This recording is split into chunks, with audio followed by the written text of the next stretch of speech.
삼육오 대화를 위한 성경 통독 시간입니다. 12월 19일 353일차입니다. 오늘 읽으실 말씀은 야고보서 1에서 5장이고 묵상하실 본문은 야고보서 1장 2에서 8절입니다. 말씀의 개요입니다. 야고보서는 행함이 있는 믿음의 실천을 강조하는 실제적인 교훈을 기록하고 있습니다.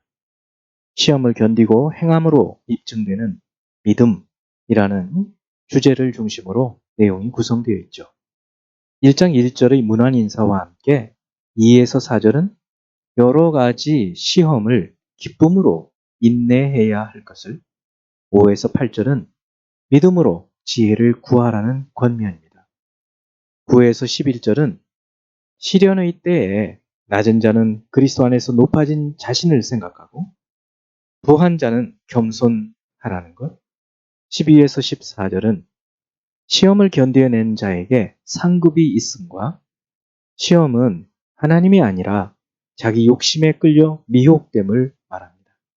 15, 16절은 욕심에 속지 말 것을, 17, 18절은 좋은 은사와 선물은 하나님께로부터 온다는 것과 첫 열매가 되게 하셨음을 다루고 있습니다.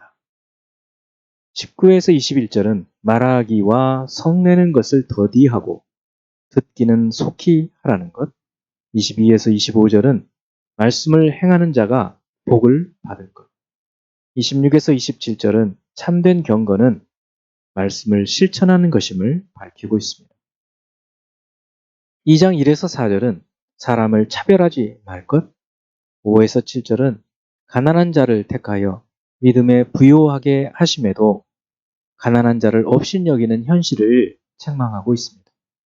8에서 13절은 사람을 차별하는 것은 죄를 범하는 것임과 율법의 하나를 범하면 모든 것을 범한 자가 됨을 지적하고, 14에서 19절은 행함이 없는 믿음은 죽은 것임을, 20에서 24절은 믿음이 행함과 함께 일하고 행함으로 믿음이 온전해짐을, 25에서 26절은 행함이 없는 믿음은 죽은 것임을 다시 한번 밝힙니다.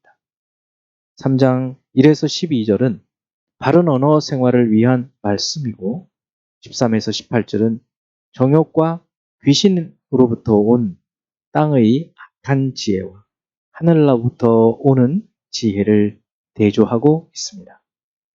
4장 1에서 3절은 정욕으로부터는 싸움만 나오고, 4에서 5절은 세상을 사랑하는 것은 간음과 같아서 하나님께서 싫어하심을 말합니다. 6에서 10절은 겸손하고 하나님께 복종하고 마귀를 대적하고 하나님을 가까이 하고 애통할 것을, 11, 12절은 판단하지 말 것은 하나님만이 재판관이시기 때문입니다. 13, 14절은 인간의 계획과 생명은 자기 뜻대로 되지 않음을, 15, 17절은 자기 자랑과 선을 행할 줄 알고도 행하지 않는 것은 악이라고 선언합니다. 5장 1에서 6절은 부하고 공의롭지 못하고 사치하는 자들에게 심판이 있음을, 7에서 11절은 주님의 재림이 가까이 오는 것을 볼 때 욥의 인내를 본 삼을 것을 말합니다. 12절은 맹세하지 말 것을, 13에서 18절은 고난당하는 자와 병든 자를 위해 믿음으로 기도할 것을 엘리야의 사례를 들어서 말하고, 19, 20절은 미혹되어 진리를 떠난 자들을 돌이키게 함으로 허다한 죄를 덮을 수 있음을 말해주고 있습니다. 이제 예수 그리스도를 닮아가고자 하는 우리의 목표를 향한 여행을 위해서 질문하고 대답하는 시간입니다. 첫 번째, 1장 90절. 낮은 형제는 자기의 높음을 자랑하고 부한 자는 자기의 낮아짐을 자랑할지니 이는 그가 푸르의 꽃과 같이 지나감이라. 자, 어떻게 낮은 형제는 자기의 높음을 자랑할 수 있고 부한 자는 자기의 낮아짐을 자랑할 수 있을까요? 네, 여기서 낮은 형제는 그리스도 안에 있는 가난한 사람을 의미하고, 그들이 비록 가난하지만 하나님의 은혜로 예수 그리스도 안에서 하나님의 상속자의 새로운 신분을 가지게 되었기 때문에 자랑할 수 있다는 것을 말하고, 반대로 부한 자는 하나님의 은혜로 하나님 앞에서 자신의 영혼의 비천함을 깨닫고 낮아지고 애통하게 됨을 자랑하라는 것을 말하고 있습니다. 두 번째, 2장 12절. 너희는 자유의 율법대로 심판받을 자처럼 말도 하고 행하기도 하라. 자유의 율법은 무엇을 지칭할까요? 여기서 자유의 율법은 자유롭게 하는 율법을 의미하는 것으로 결국 복음을 말합니다. 예수 그리스도 안에 있는 자들에게 율법은 자유의 율법으로 구원을 얻기 위한 수단으로 율법을 지키는 것이 아니라 구원받은 하나님의 자녀가 하나님의 자녀답게 살아가기에 필요한 것으로 율법을 지키는 것을 말합니다. 자유의 율법인 복음으로 성령의 인도하심으로 살아야 하는 것을 말해주고 있습니다. 세 번째, 야고보서 3장 1에서 12절에서 올바른 언어 생활을 위해 제시하고 있는 비유들은 무엇이고 그 비유를 통해 교훈하는 것은 무엇인가요? 자, 올바른 언어 생활을 위해 말의 입에 물리는 재갈, 또 혀의 비유를 통해서 혀를 통제하고 제어할 것, 배 키와 혀의 비유를 통해서 작은 것으로 큰 것을 통제하고 운행하는 것, 불과 혀의 비유를 통해서 작은 것의 영향력이 얼마나 큰지 보여줍니다. 또 짐승과 새와 벌레와 바다의 생물들과 혀의 비유를 통해서 이 언어 훈련이 쉽지 않다는 것. 또 샘과 입의 비유를 통해서는 찬송하고 저주하는 이중적인 삶을 살지 말 것을 교훈하고 있습니다. 네 번째, 4장 1절. 너희 중에 싸움이 어디로부터, 다툼이 어디로부터 나느냐? 너희 지체 중에서 싸우는 정욕으로부터 나는 것이 아니냐? 자, 성경은 이 세상의 다툼, 분쟁의 가장 근원적인 원인을 무엇으로 보고 있나요? 야고보서 이 성경 말씀은 인간의 분쟁과 싸움의 대표적인 요인으로 마음속에 있는 정욕을 말하고 있습니다.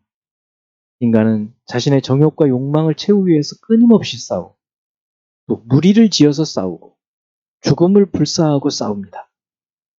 그러나 예수 그리스도 안에서 그리스도인들은 이 정욕과 싸우는 전쟁을 하는 사람들이라는 것을 보여주고 있습니다.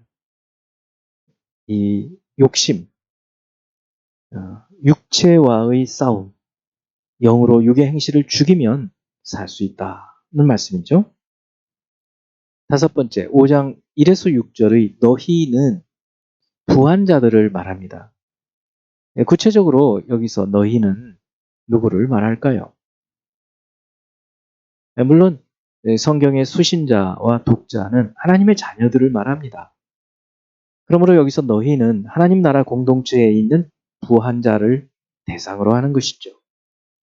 이 말씀은 이 하나님의 말씀을 선포하는 목회자들이 교회 안에 있는 부한 자들을 의식해서 그들을 책망하는 말씀 선포하는 것을 꺼리지 말고 진리의 말씀을 있는 그대로 선포할 책임이 있다는 것을 말해주고 있습니다.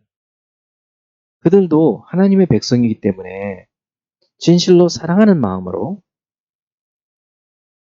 재물을 사랑하는 것이 결국 저주라는 것을 말하고 선포하라는 것입니다. 쉽지 않은 일이지만 이것이 하나님의 진리의 말씀임을 깨닫고 이 말씀대로 선포해야 할 것입니다. 이제 한 구절의 말씀을 묵상의 교훈으로 삼고 기도하는 시간을 갖습니다. 5장 19, 20절. 내 형제들아 너희 중에 미혹되어 진리를 떠난 자를 누가 돌아서게 하면 너희가 알 것은 죄인을 미혹된 길에서 돌아서게 하는 자가 그의 영혼을 사망에서 구원할 것이며 허다한 죄를 덮을 것입니다. 자, 진리를 떠난 자들을 다시 돌이키게. 무언가에 미혹되어서 진리를 떠난 자들이 있거든요. 그들을 다시 돌아서게 하면 즉 죄인을 미혹된 길에서 돌아서게 하면 그 영혼을 사망에서 구원하는 것이고 허다한 죄를 덮게 된다는 것입니다. 이것을 위해서 우리 기도하면서 주의 말씀으로 권면해야 할 것입니다. 기도하겠습니다. 사랑하는 하나님, 세상은 갈수록 주의 택하신 자들, 진리 가운데 있는 자들을 미혹하여서 넘어지게 하고 세상을 사랑하게 만드는 것을 봅니다. 눈에 보이는 것이 전부인 것으로 사는 사람들, 그들에게 눈에 보이지 않지만 진실로 그것이 우리의 이 평생을 또 영원함을 결정하는 것임을 알게 하셔서 진리의 말씀을 따라서 살아가도록 선포하고 격려하고 권면하는 저희들이 되게 하여 주옵소서. 예수 그리스도 이름으로 기도합니다. 아멘.